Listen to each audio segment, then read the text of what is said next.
शहबाज साहब के, नवाज साहब के, मियाँ बरादर कोशिश करते रहे, हुआ नहीं, लेकिन अभी क्या किया जा सकता है? देखें बात सुनें, ग्रास रूट लेवल मैं पहले भी यही बात कर चुका हूँ कि हमारे हॉकी प्लेयर के लिए या स्पोर्ट्समैन के लिए इस मुल्क में क्रिकेट के अलावा कोई पाथवे नहीं है। ठीक है, अगर आप क्रिकेट को स्टडी करें, ये भी पाकिस्तान की national cricket academy Lahore, Multan, Sialkot, Karachi, ये क्या काम कर रहे हैं? टैलेंट हंट ही कर रहे हैं। करोड़ों रुपया वहाँ इन्वेस्ट किया जा रहा है यूथ में। बाकी स्पोर्ट्स जो है ना, वो जैसे हसन भाई ने कहा, जैसे अख्तर भाई ने कहा, ये एक सिस्टम आफ्टर इंडिपेंडेंस हमारे यहाँ एक सिस्टम इन प्लेस था। गरीब मुल्क था, शूज़ बुंदा साहब के पास बूट भी नहीं थे पहनने वाले, फिर भी ओलंपिक चैंपियन होके आ गए। हमारे यहाँ एक सिस्टम इन प्लेस था। आज भी आप लाहौर शहर में फिर लें, जितने गवर्नमेंट स्कूल या प्राइवेट स्कूल 70 साल से यहाँ हैं, उन सब की ग्राउंड्स हैं। ग्राउंड और पीटी मास्टर वो प्री रिक्विजिट, ये ज़रूरी है, इसके बाद बिल्डिंग बननी है। अगर आप एचएसएन कॉलेज का विजिट करें, वहाँ पे 30% बिल्डिंग्स हैं, 70% फील्ड्स हैं। इसका क्या मतलब है? वो फील्ड्स क्यों छोड़ी गई हैं? कि भाई sports and education they run hand in hand. आप दुनिया की स्पोर्ट्स को स्टडी कर लें, अमेरिका सबसे ज़्यादा गोल्ड मेडल जीतता है ओलंपिक गेम्स में। अच्छा, उसमें एक स्टैनफोर्ड यूनिवर्सिटी के जो तालिब इल्म है वो 40 से 50 गोल्ड मेडल लेके जाते हैं, एक यूनिवर्सिटी के। 40 से 50 गोल्ड मेडल हर ओलंपिक गेम्स में। उनके स्पोर्ट्स प्रोग्राम उठा के देख लें आप इंग्लैंड का हर क्रिकेट का कप्तान जो है वो लफबरो यूनिवर्सिटी से पढ़ के आ रहा है। हर लोगों ने यूथ में इन्वेस्ट किया। हमारे यहाँ ये जो स्पोर्ट्स है, ये लोगों की विम्स पे चलती है, ख्वाहिशात पे चलती है। अगर जब तक ये ख़त्म नहीं करेंगे, उस वक्त तक स्पोर्ट्स ठीक नहीं। आप प्रो की लीग में चले जाएं, वापस आ जाएं। अच्छा, फिर दूसरा है, कोई भी इदारा है, कोई भी इंस्टीट्यूशन है, उसका हेड जो होना है ना, जैसे सर भाई ने कहा कि आप कोई बंदे लगाएंगे ना, कोई करप्ट आदमी भी ठीक है, आपका जो हेड है ना, वो बहुत इंपॉर्टेंट है। अब पाकिस्तान की हॉकी की हिस्ट्री में चले गए, आफ्टर पार्टीशन कौन थे हमारे हॉकी फेडरेशन में? जनरल मूसा खान सर पहला, जब 60 में जीते। General KM Azhar 71 sir, air marshal Noor Khan, air marshal Waqar Azeem, आखिरी world cup air marshal Umar. ठीक है सर, जनरल अजीज भी आए, जनरल अजीज भी आए, जो विक्ट्रीज हैं, और जनरल अजीज तक। अब आप उसके बाद फिर क्या हुआ? 2 हमारे पास हॉकी के लेजेंड आ गए। फिर अभी यार, अभी आप इस लेवल से जब आप गिर रहे हैं और उस इंस्टीट्यूशन को आप इस तरह ले आए हैं, आप एक ऐसे बंदे को लाके प्रेसिडेंट बिठा दिया है जिसके पास कोई मुलाजमत नहीं थी, और वो केयर टेकर प्राइम मिनिस्टर का दोस्त था, और शायद कोयटा के जो CM साहब है वो भी उसके रिश्तेदार हैं। ये अगर लॉजिक है, फिर अल्लाह ही हाफिज़ है हमारी हॉकी और अल्लाह ही हाफिज़ है हमारे स्पोर्ट्स। नहीं, बट फिर बाकी सब तो देख रहे हैं ना। अगर ऐसे बिठा दिया तो बाकी सब क्यों आंखें बंद करके बैठे हुए, क्यों नहीं देख रहे? बट उसके साथ साथ चौधरी साहब, क्यों क्या ये जो सजेशन अक्सर लोग देते हैं, क्या एजुकेशन मिनिस्ट्री और स्पोर्ट्स मिनिस्ट्री एक ही होनी चाहिए? जिस तरह हम ग्रास रूट लेवल की बात करते हैं और स्ट्रीमलाइन करने की बात करते हैं कि स्कूल से ही एजुकेशन के साथ साथ कंपलसरी ये बड़ा होने चाहिए। अहम, बहुत ही अहम बात की, और बेसिक बात यही थी कि आज से कई 20-22-25 साल पहले एजुकेशन स्पोर्ट्स इकट्ठी थी। और उनको जब से आपने अलग किया है, तो जो एजुकेशन सेक्टर के ऊपर स्पोर्ट्स की जो दाखिले स्पोर्ट्स के ऊपर होते हैं या उनको लुक आफ्टर किया जा रहा चाहिए था, वो होना बंद हो गया। आज भी अब वो हमारे ज़माने में कोई 7% या 9% दाखिले थे, अब 2% है। 2% से कौन सी टीम किस कॉलेज की बनेगी?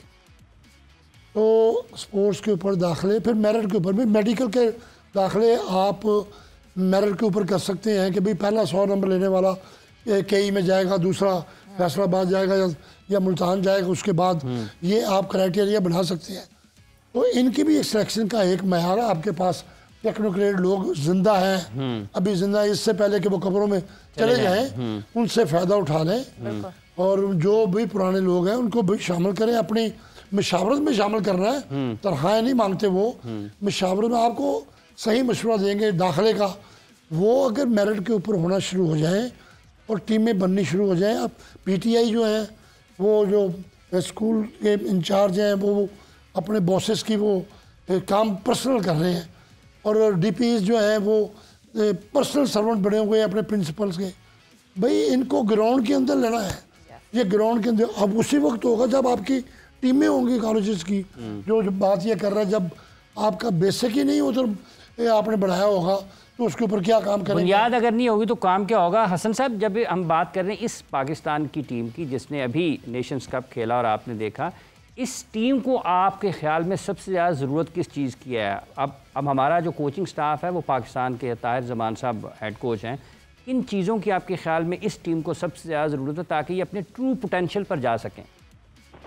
देखिए, इनको एक तो एक्सपीरियंस यूरोपियन टीम के खिलाफ खेलने की ज़रूरत है बहुत ज़्यादा, क्यों उनको पता लगे कि यूरोपियंस कैसे खेलते हैं, कैसे मैन टू मैन। और जितनी हॉकी चेंज कर दी है उसमें भी, जब हम खेलते थे हमें भी एक टूर कराया जाता था ओलंपिक से, वर्ल्ड कप से पहले, और हम एक टीम बन के तश्कील बन देते थे और निकलती थी, टीम बन के निकलते थे हम।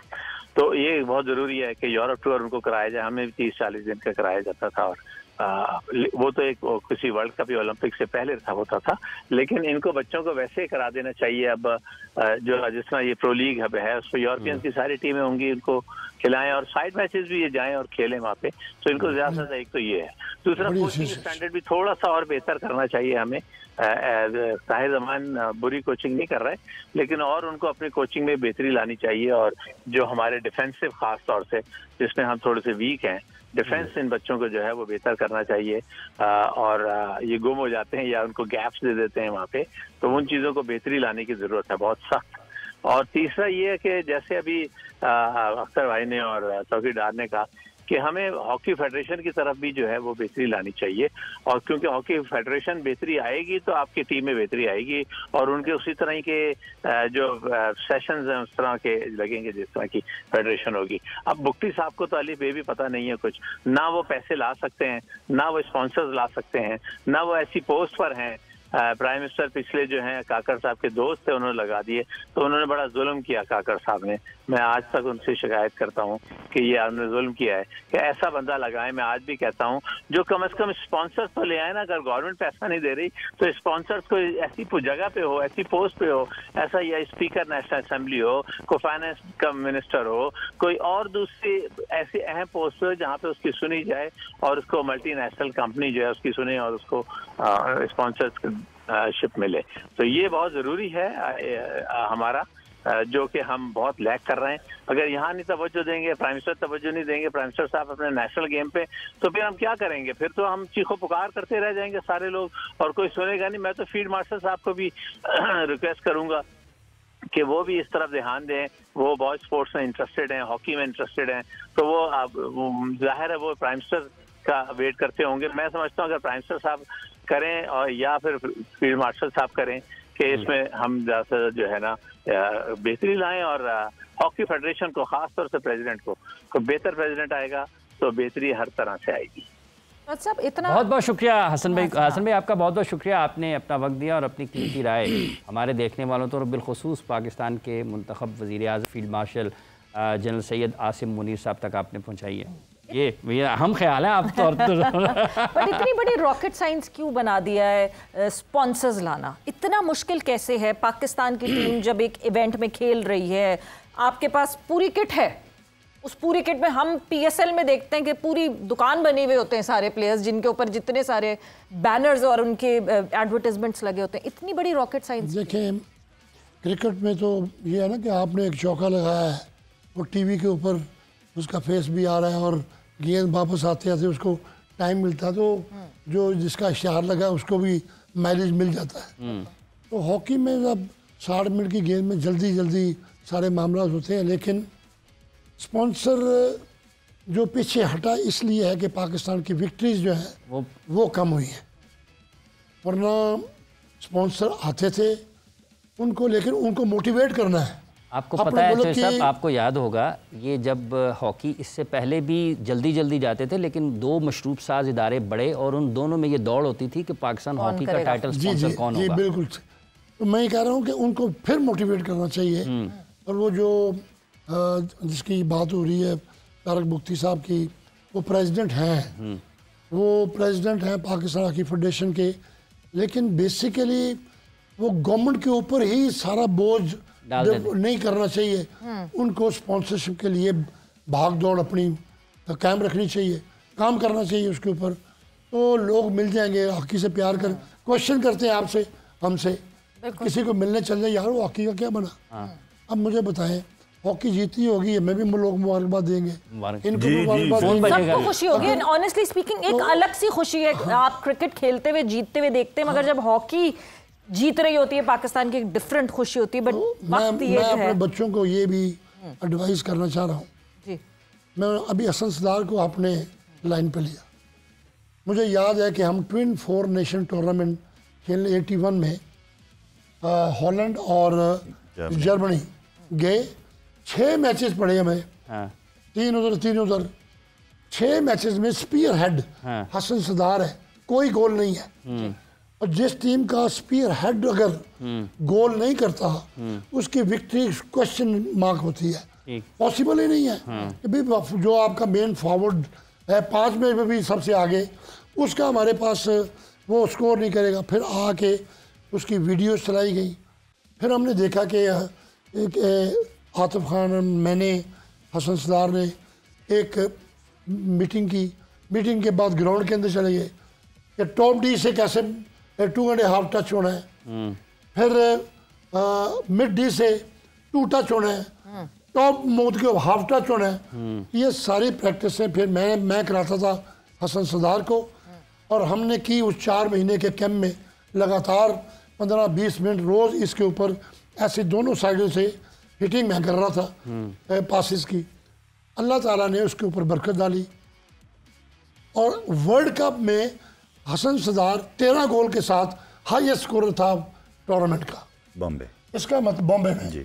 तो इसका मतलब ये है कि वो जो कहते हैं ना, आप बेहतरी लाने के लिए इकदाम, वो सिर्फ फेडरेशन लेवल के ऊपर ही नहीं है, वो गवर्नमेंट लेवल के ऊपर ही नहीं है, वो प्लेस लेवल के ऊपर भी है। और स्पॉन्सरशिप लोगों को भी इसमें अब एक आपने जंग लड़ी इंडिया पाकिस्तान की, अभी पता याब हुए, पूरी कौम मुतहद थी, चाहे वो अपोजिशन है, चाहे वो गवर्नमेंट है, चाहे वो रेडी वाला है, चाहे वो मिल ऑनर है, लेकिन वो पाकिस्तान के लिए एक जान हो गया।